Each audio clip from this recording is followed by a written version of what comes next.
Hi, I'm James, a knee, foot, and ankle specialist. I've been giving advice to patients for over 10 years on footwear, and today we're going to break down the Cloudmonster 2.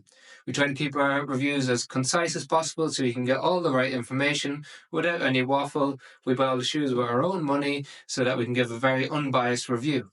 So the first thing that we're going to talk about with Cloudmonster 2, it's a premium maximal cushion shoe. Therefore, it's got lots of cushioning, lots of stack. So it starts off with 35 millimeters in the rear foot, 29 millimeters in the forefoot of cushioning, giving a 6 millimeter difference or heel drop from the back to the front of the shoe. It's roughly 295 grams for a men's 9 US, and the sole is made up of the healing cushioning. It's got a new dual density midsole, and it's got a TPU plate, so not a carbon fiber plate, but unique plate by On Cloud, which gives elements of stability to the shoe to make it super firm. So that's one thing to keep in mind. First of all, it's a really rigid shoe. It's got a 4-foot rocker on it, which helps to make up for that. So if you like a shoe that's super stiff, the 4-foot rocker helps you to propulse through when you're trying to do the push-off phase of the gait. However, it's a really firm ride overall. So we classify it as more of a resilient type of cushioning, and what that means is as you apply pressure to it, it propulses you back, super responsive, really good for more up-tempo work. What we found with it, it's a more of a stable neutral shoe, so maybe not as stable as other premium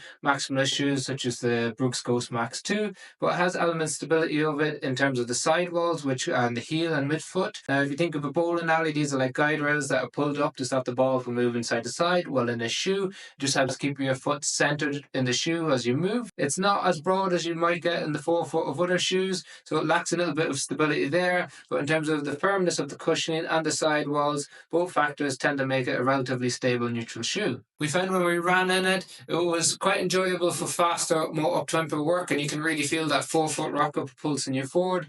When it was a little bit clunky when transitioning from heel to forefoot on slower runs and didn't enjoy it as much as the up-tempo work. On walks, it was amazing, super comfortable, really nice to wear all day, and if you have a job where you stand all day, an excellent shoe for that as well. Then in terms of the upper and the fit, you got loads of space in there, so relatively snug on the heel and midfoot, and then a super roomy toe box, no issues with the sizing, didn't need to size up or anything like that. When it comes to the tongue, some differences of note. So it's a super thin tongue, as you can see, that's gusseted, so it's stitched into the shoe so it doesn't move side to side. We did find that when you lock down the lace, it's a little bit tight on the front of the ankle. Not a problem for us personally, but for some people who get irritation on the front of the ankle, the thin aspect of the tongue might be a problem. That coupled with the heel counter, which was a little bit surprising, it has a little bit of excess movement side to side, so it's not a completely stiff heel counter that you'd associate with a maximalist shoe. The reason why you typically want a stiffer heel counter with a maximalist shoe is when you have lots of cushioning in a sole, it can make a shoe unstable.